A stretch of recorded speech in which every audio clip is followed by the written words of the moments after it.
Hey there, horror movie tea sippers. The following podcast episode will contain spoilers for the movie we are about to review. If you have not seen the movie and do not wish to have anything ruined prematurely, please do not continue to watch or listen until you have seen the movie. And welcome to the Horror Movie Tea Podcast.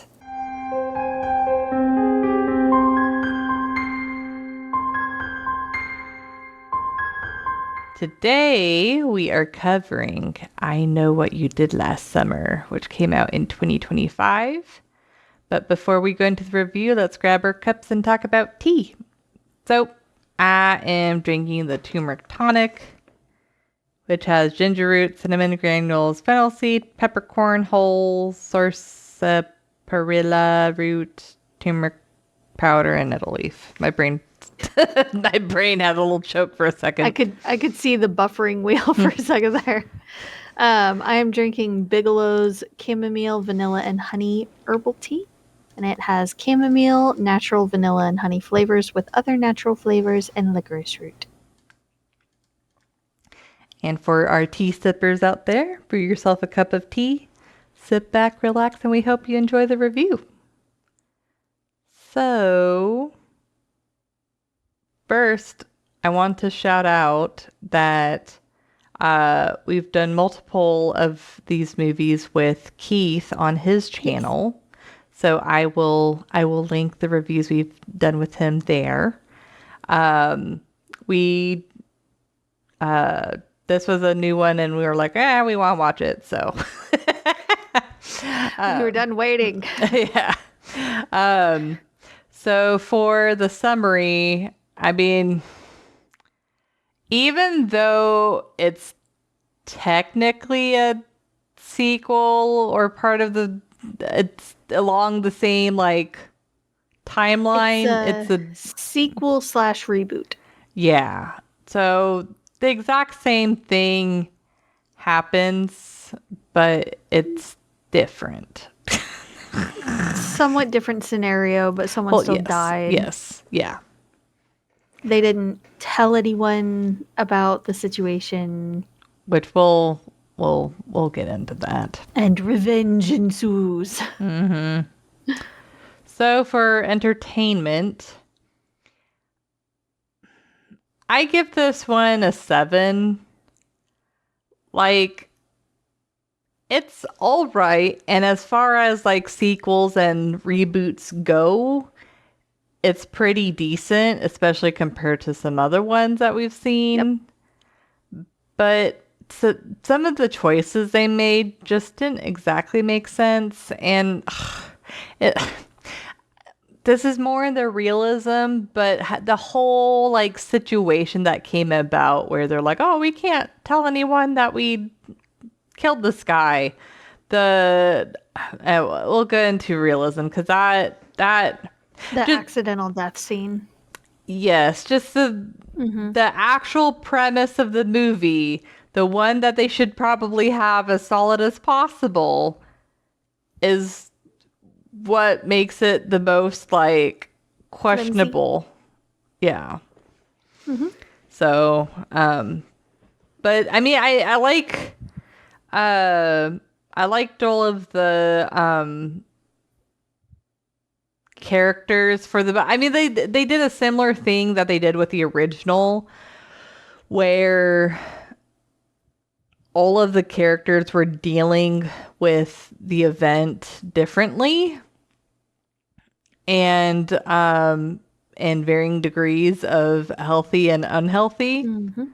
And also, them coming across the fact that they were being hunted for what happened the previous summer, their reactions and how to protect themselves and stuff like that. So where they bring some new things to the table that I at least appreciated is they had the killer use more than just the fish hook. He had a harpoon gun that was very scary and effective. And I don't know, the whole even There though was use of an old diving cage. yes.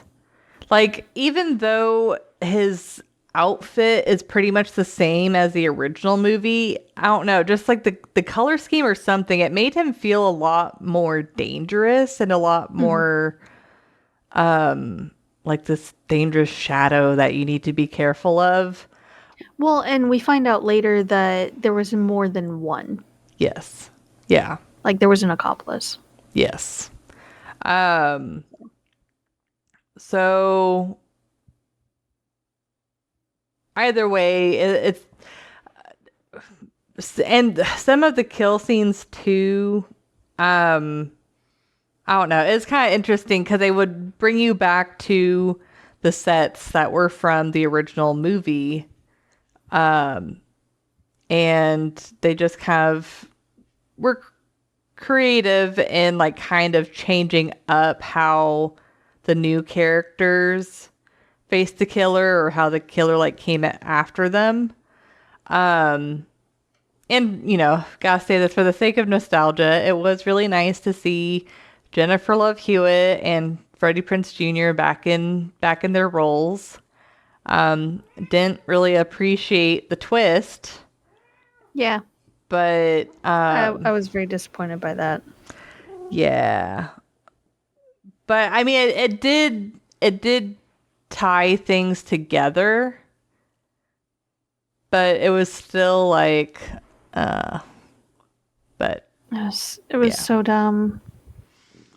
Yeah. It made no sense. Like she still could have gotten her information. The actual killer could have gotten her information from Ray. Mm-hmm. But he didn't need to be in on it. I feel like he still could have been killed off by like he kind of suspected Stevie after she had been asking so many questions about it, but thought initially that she was just interested in his story, and he was so happy that his trauma wasn't forgotten. Mm-hmm. After the whole town seemed to be overriding everything and trying to forget and move on, that he was happy to give any details and all, and she used that as a blueprint instead. And I feel like he could have suspected her at a certain point and been upset with her. Yeah. And been like, this is not what I told you my story for. You twisted it into a blueprint to use against your friends. But then he ends up dead anyway because he tried to stop her or whatever. Like it could have gone a completely different way. It made no sense. Yeah. For him to be involved. It was a stretch, too big a stretch. It was. Well, and I think they made Stevie a little bit too obvious of a killer, especially like in the beginning scenes where they're like, oh, we used to talk to her. And then she like is bitterly explaining why they're not like friends anymore. I don't know. It definitely was. I mean, it was clearly resentment. Yeah. Everybody else was able to move on and she was stuck because her dad made some very bad decisions. Yeah. But so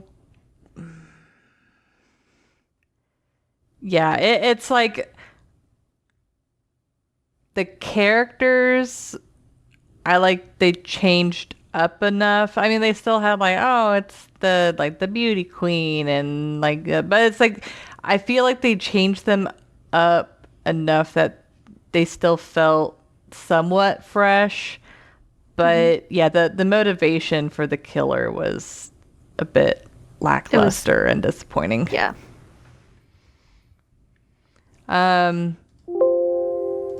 Yeah, so I gave it a 7, and that's what I got for entertainment. I also gave it a 7. Oh. I feel like it's a fairly solid 7. As far as sequels / reboots go, this was fairly decent and fairly, for the most part, true to the original vibe. Mm-hmm. Yeah. and theme of the movie. Now, I agree, and we'll get to more of it in the realism, that the whole scenario itself with the accidental death was stupid. They really reached for that one. Yeah, they did. And it just, we're going to tear that one apart in a little bit. But I do like how they showed people coping in different ways, how they all kind of drifted apart, or mostly drifted apart. Stevie and Danica became besties, which you see a lot of the motivation there later on. But it's good to see the relationships, and it seems fairly organic. It doesn't, for the most part, seem forced or anything. Again, until the twist. That seemed very forced. They had some decent red herrings. You can call them a mile away, but they were decent enough, and it kept in theme with the original that it makes sense. It was nice to see at least Jennifer Love Hewitt stayed in character and in keeping with her original character. Yeah, I feel like they did kind of the same grow up mature thing that they did with Jamie Lee Curtis, where like she's an older, wiser, badder ass version of her original self. She grew from it and got stronger from it. Yeah. I mean, she definitely had some level of trauma with some of the things that it showed her doing. Sure. But for sure. And they did set it up for another sequel to this one. Which we'll see if that happens. Now, whether they keep the Survivor girls from this one or not remains to be seen for the next movie. But we'll see. It was nice to see a little bit of Brandy again too. Yeah, that was hilarious. I love her comment too when Julie comes on the news and what is Brandy's character's name? Carla. Carla is sitting there watching all this, and she's like, "Damn, everybody's always trying to kill that girl."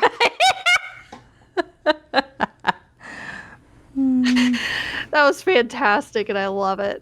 Yeah, that was great.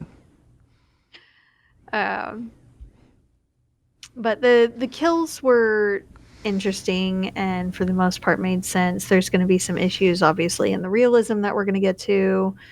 But on the whole, most of them seem plausible, at least.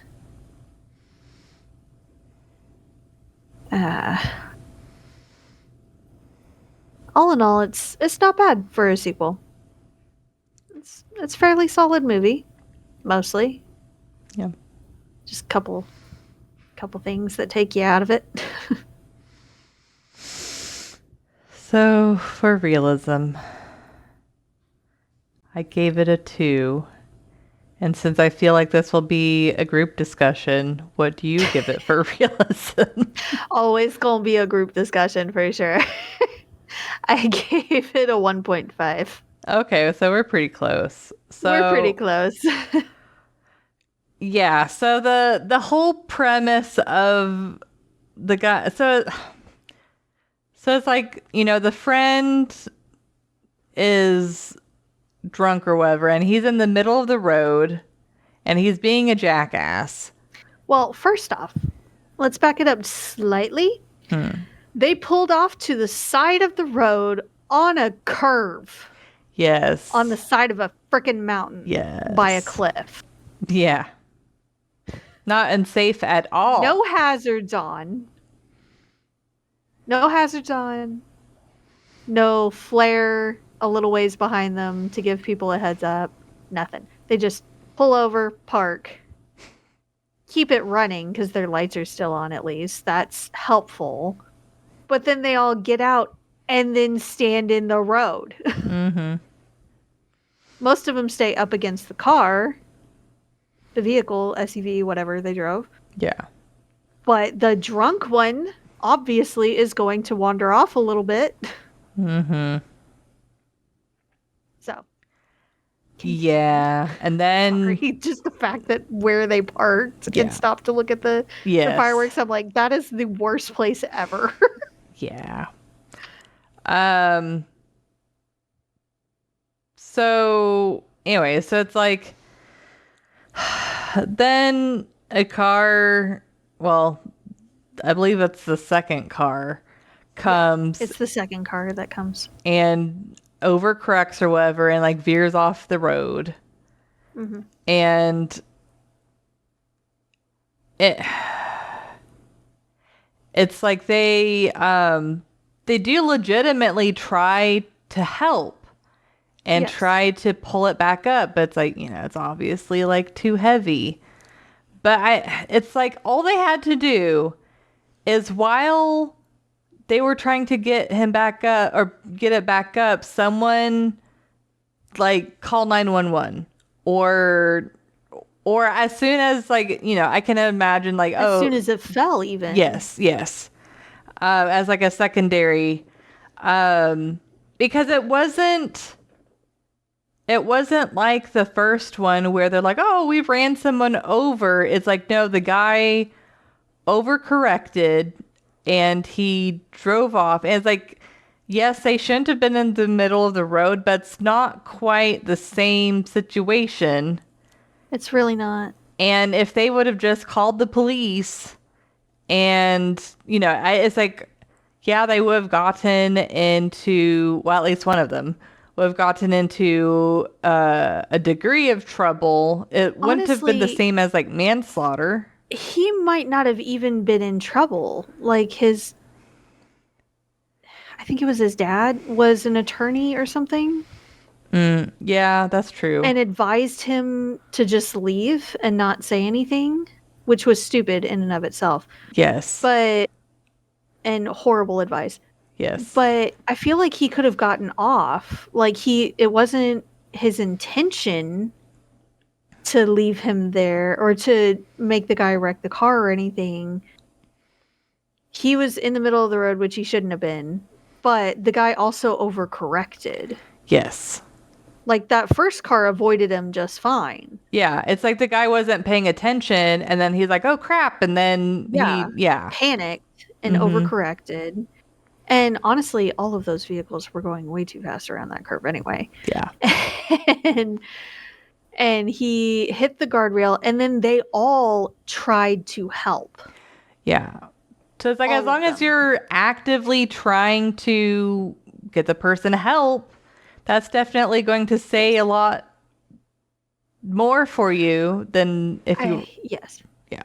I did take off a little for the guy in the vehicle putting his fist through the window to grab that guy's shirt. Yeah, that was a bit ridiculous. Yes. Yeah. But, yeah, they all did try to assist. So the fact that they left actually puts them, I feel like, in more trouble than if they had just called and stayed put. Absolutely. Well, and then also, I mean, I know guardrails aren't foolproof, but I kind of want to look up like what sort of forces guardrails can take, because especially if it's guardrails to protect you from going over a mountain, maybe they're supposed to be pretty dang sturdy. Yeah. But that cliff also was right next to the ocean.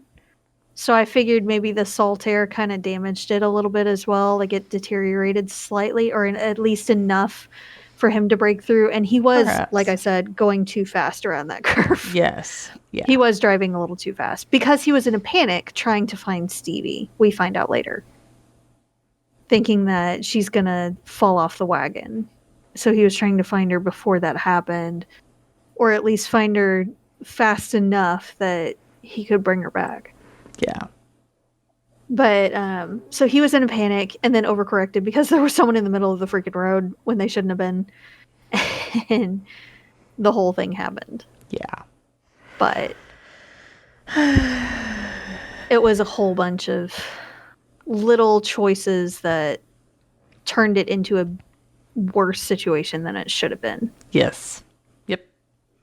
And I feel like the longer they waited, the more trouble that they could have been in. Absolutely. Absolutely. And there was potentially still evidence on the vehicle too, by the way. Since they all had their hands on the vehicle at some part. I mean, there was obviously some fire from when it went over. But the guy's shirt was also, like his jacket was also taken over. Yeah. And while that could have potentially been burned up, it's not a guarantee. It could have still been intact, and it still would have been used as evidence. And again, because they fled the scene and didn't contact anyone and didn't tell anyone about it, the fact that their fingerprints were all over the back of that vehicle and the sides could suggest that they pushed it over. Yeah. So the situation that they were in was one of their own making. Absolutely. Yep. And it made no logical sense why they didn't just call the police right off the bat. Or at least gone the next day. Like, as soon as they realized we're not going there, okay, well then I'm going myself to the station. Yeah. Well, I know whenever they came back, that's when they're like, oh, promise not to tell anyone. You can't tell anyone. Yeah, F that. Yeah. Yeah, the whole thing was... Because now you made me an accessory after the fact and or aiding and abetting. So, yeah. No. Yeah, it's No. like in the original movie, I feel like that situation made way more sense than this one on why they weren't willing to go to the police and stuff. Yes. And I know that he had been using the devil's lettuce as well right beforehand. But I feel like that's more a slap on the wrist kind of thing than, at least it's like a misdemeanor. In some places it's even legal. So it just depends on where they are. Yeah. And it's not like, I don't know. It's not like it caused the accident anyways. They tried to make it seem like it was so bad he was going to get in so much trouble for that. And that's also why he was in the road. And because he was in the road, we killed this guy. Like, the guy's dead because I was in the road. We're going to get in trouble for this. Yeah, no, that's not.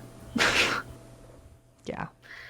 You're in trouble because you fled the scene. You tried to assist. Yes, it was stupid you were in the road, but he overcorrected. And then you tried to assist.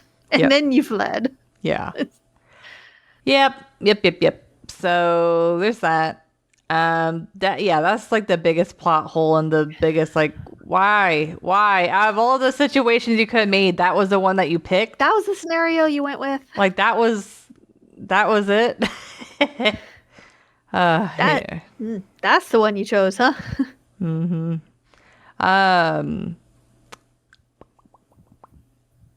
Can we talk about how the killer positioned a couple of the bodies, particularly the one that was still kind of standing?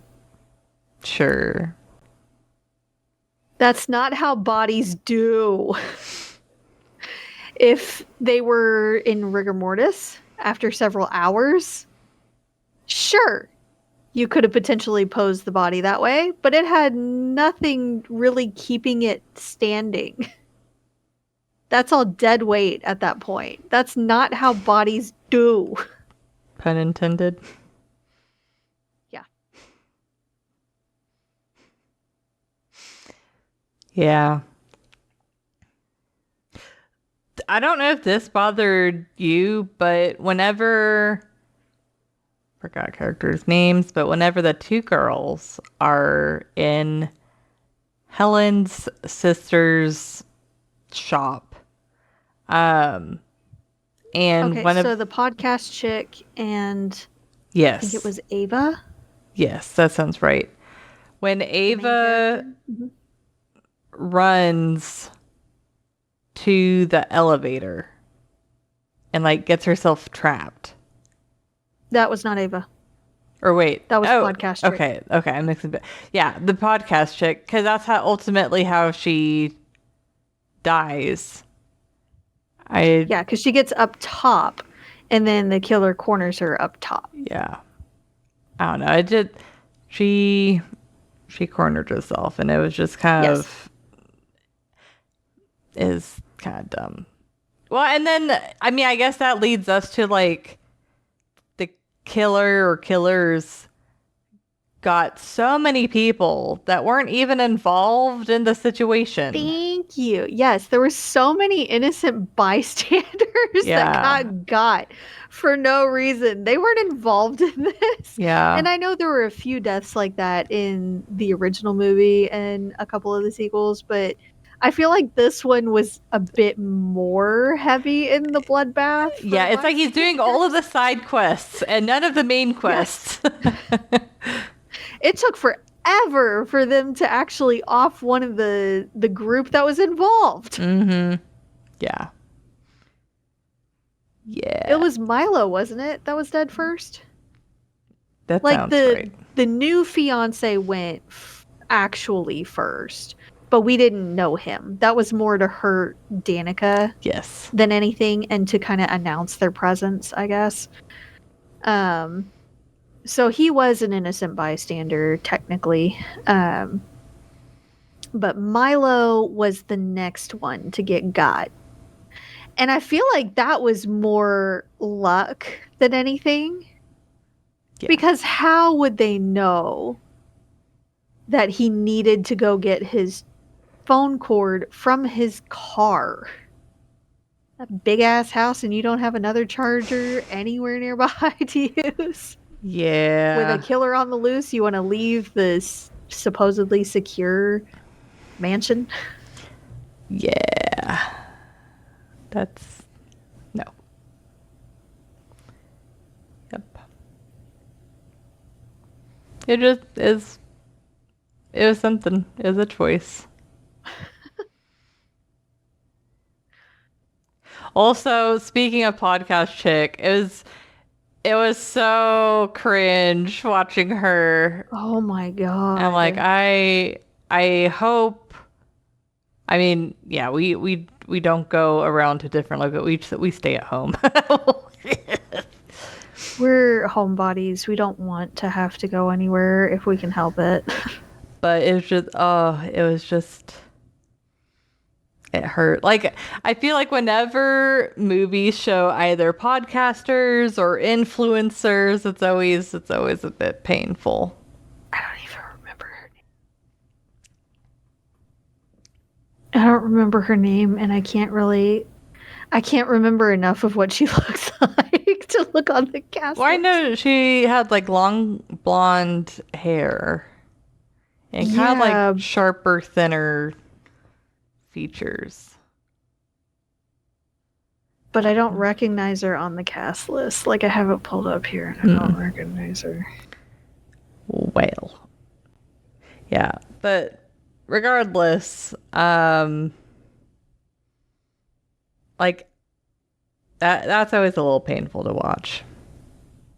Yeah. Yeah. Like I know there's podcasters to watch some of her scenes and influencers like that, but I feel can like understand it also being a persona that you project. Yeah. During the podcast, but she was like that the entire time. Yeah. Even off camera, like, please no. And I don't know why she thought saying I'm a fan would keep them from killing her.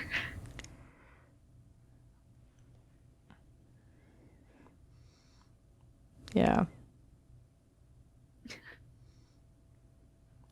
Whatever. I mean, sometimes when you're desperate, I don't know. But I feel like it just like put the nail in the coffin as far as like respect for her. Yeah.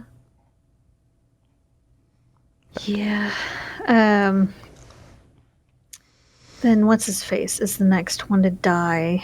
Teddy. That was fairly brutal. And they got the dad too, which I get. The dad was the one that advised him not to say anything and to leave and not be involved in it. And not hurt our standing in the town and all that. Gagged me with a freaking spoon. But the special effects they used were decent, at least. The choices were stupid, but made sense at least that both of them were killed. Then we go to like, let's get on a boat and get out of here kind of situation. They don't put it together that, generally speaking, Stevie is missing. Yeah. Whenever stuff happens. Like, what coinky dink. Nothing ever happens to her. So they don't put it together until she reveals it herself. I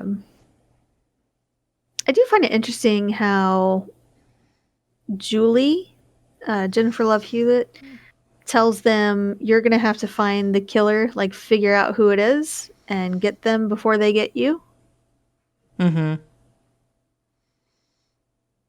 Because generally speaking, it's like, okay, well, tell the authorities what actually happened, accept whatever repercussions, if any, there are, and then get their protection, because clearly this guy's coming after you. If nothing else, get their assistance and have them use you as bait. So at least you'll have some backup when you try to face them. Yeah. But nah, that's one way to go about it. I mean, I can kind of see her distrust of the police, because they did kind of, not help ever. Yeah. Both times she had this situation. But then we get to Ray.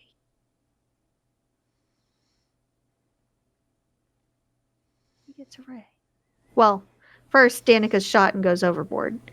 And the fact that she's not dead and washes up ashore with a wound, but still mostly fine, is a choice. It's a choice, and she got lucky. Extremely lucky.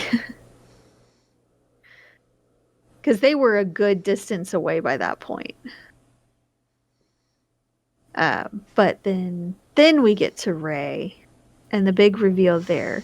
And the reasoning that they gave for Ray being involved in this and turning basically to the dark side is that he was pissed off that the whole town and everybody seemed to be like sweeping it under the rug, I guess, and pretending that it never happened and basically moving on. Like they don't talk about it ever. They erase it from history. But you know what? That happens.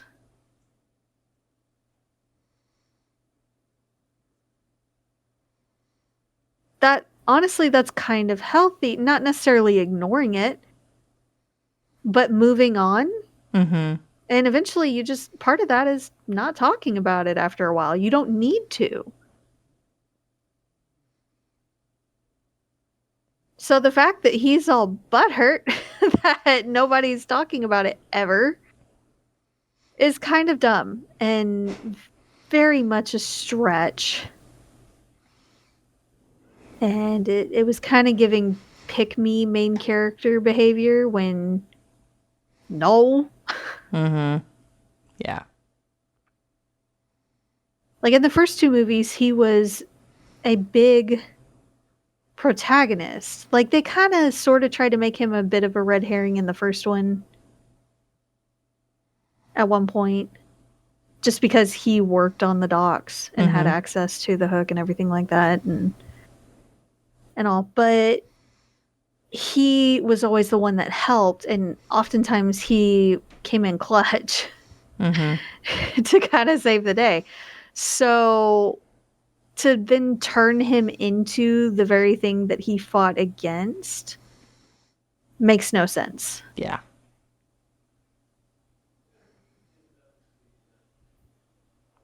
Let alone mold someone else into it as well. It was a choice. I feel like it wasn't a very strong or very good choice. Yeah. But it was a choice.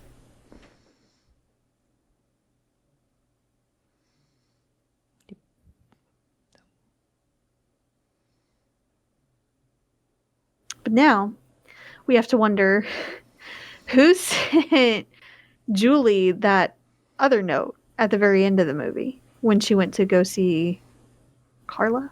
Brandy? Brandy's character? Carla, yeah. Yeah. So we'll just see how it goes. But they did also mention that Stevie wasn't dead. So she apparently somehow survived being shot and falling off the boat too. Yippee. yeah. Yeah. Like,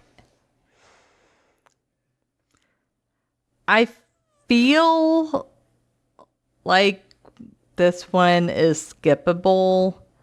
But if you really like that franchise, or you just want a decent, like, slasher flick, like, this one will get you there. It's not bad, yeah. It is better than the one before it. Yes. Yeah. With the ghost and the Yeah. the haunted fishhook.